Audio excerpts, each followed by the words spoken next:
கர்த்தர் அதிசயங்களை செய்கிறார். ஊழியங்கள் வழங்கும் ஜீவ வார்த்தை. இந்த நாளிலும் இயேசப்பா அற்புதம் செய்ய போகிறார். இன்றைக்கு ஒரு அற்புதம் நடக்கும். எந்த சூழ்நிலை இருக்கலாம், எல்லாத்தையும் மாற்றுவார். விசா ரெடியாகலையா, டிக்கெட்டு கிடைக்கலையா, பாஸ்போர்ட் பிரச்சனையா, சர்டிஃபிகேட் கிடைக்கலையா, டாக்குமெண்ட் கையில் வரலையா, வழக்கில் முடிவு வரலையா, இன்டர்வியூ இதுவரையிலும் தோல்வியா, குடும்ப பிரச்சனைக்கு முடியவே இல்லையா, இன்றைக்கு ஒரு அதிசயம் நடக்க போகுது. பிறந்த நாளை காண்கிற உங்களை முதலாவது வாழ்த்துகிறேன். திருமண நாளை காண்கிற உங்களை வாழ்த்துகிறேன். ஜீவ வார்த்தைக்கான வசனத்தை வாசிக்க கேட்போமா? 1 நாளாகும் 17:17. தேவனே, இது இன்னும் உடைய பார்வைக்கு கொஞ்சம் காரியமாக இருக்கிறது என்று தேவனான கர்த்தராயிருக்கிற நீர் முதலியனுடைய வீட்டை குறித்து வெகு தூரமாயிருக்கும் காலத்து செய்தியும் சொல்லி, வெகு தூரமாயிருக்கும் காலத்து செய்தியை சொல்லி. இன்றைய ஜீவார்த்தின் தலைப்பு, நடக்கப் போகிற செய்தியை சொல்லுவார்.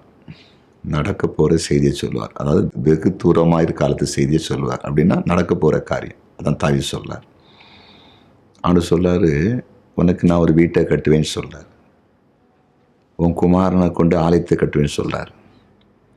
உன் குமாரனுடைய சிங்காசனத்தை நிலைப்படுத்துன்னு சொல்கிறார். அவனை விட்டு கிரவியை விளக்க மட்டும் சொல்ல. இதெல்லாம் எப்போ உள்ள செய்தி?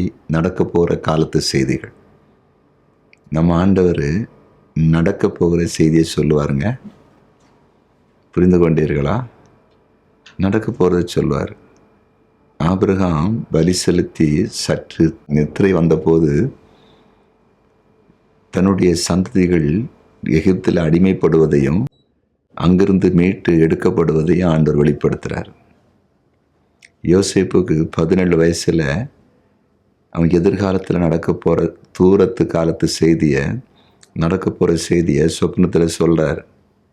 சரியா? என்ன கர்த்தர் ஊழியத்துக்கு அழைக்கும்போது தெளிவாக பேசினார். தீர்க்கதரிசிகளை கொண்டு பேசுகிறது மட்டும் இல்லை, அடியந்தினுடைய பாதத்தில் அமர்ந்திருந்த பொழுது ஆண்டவர் தெளிவாக என்னோடு பேசி, சொந்த ஊரில் ஒரு எழுப்புதல் சபையை எனக்காக நீ ஸ்தாபிக்க வேண்டும், நான் உன்னோடு இருப்பேன் தெளிவாய் திருவுளம் பற்றினார்.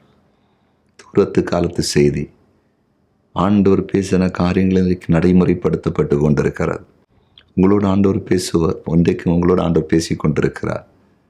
வருங்காலத்து செய்தியை, நடக்க போகிற செய்தியை, ஆண்டவர் செய்ய போகிறத உங்களோடு பேசுவார், வெளிப்படுத்துவார். குழம்பாதீங்க.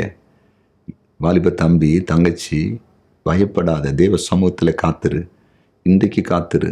இன்றைக்கு கூட ஆண்டவனோடு பேசுவார். ஏன் நீ பயப்படுற? ஏன் இந்த உலகத்தில் நான் பிறந்தேன்? எதுக்கு பிறந்தேன்? என் அப்பா அம்மாலாம் எனக்கு ஒன்றும் செய்யலை அப்படின்னு நீ எதுவுமே பேசிகிட்டு இருக்காத. உன்னை குறித்து ஒரு திட்டம் இருக்குது. கர்த்தரே உன்னோடு பேசி அந்த காரியத்தை செய்து முடிப்பார். கலங்காதீங்க. யாரும் கலங்காதீங்க. எதிர்காலத்தை குறித்து பயப்படாதீங்க. ஒரு பெரிய திட்டம் இருக்குது. அது ஆண்டவர் உங்களோடு பேசி நான் செய்வேன்னு சொல்லி உங்களை உறுதிப்படுத்தி நடத்த போகிறார். கவலைப்படாதீங்க. ஜெபம் பண்ணுவோமா? ஜெபிப்போம். தாவீதுடைய வாழ்க்கையில் தூரத்து காலத்து செய்தியாகிய வருங்காரியத்தை, நடக்க போகிற காரியத்தை அறிவித்த தேவன், இதோ இப்பொழுது ஜெபித்து கொண்டிருக்கிற உடைய பிள்ளைகளை கண்ணோக்கி பார். நம்பிக்கையற்ற நிலையில் இருக்கிற உடைய பிள்ளைகளுக்கு கர்த்தர் வெளிப்பட்டு நீர் செய்ய போகிறத சொல்லி தைரியப்படுத்தி ஆசீர்வதிச்சிருங்க. வெளிப்படுத்துங்க. பயம் விலகட்டும். வியாதிப்பட்டவர்களை சுகமாக்குங்க. பிசாசு பிடித்தவர்கள் விடுதலையாக்கப்படட்டும். பிரிந்த குடும்பங்கள் இணையட்டும்.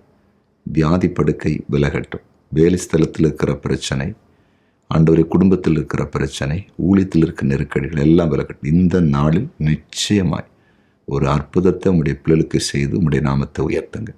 ஜெபத்தை கேட்டீங்க. நன்றி. இயேசுவின் நாமத்தில் பிதாவே. ஆமென், ஆமென்.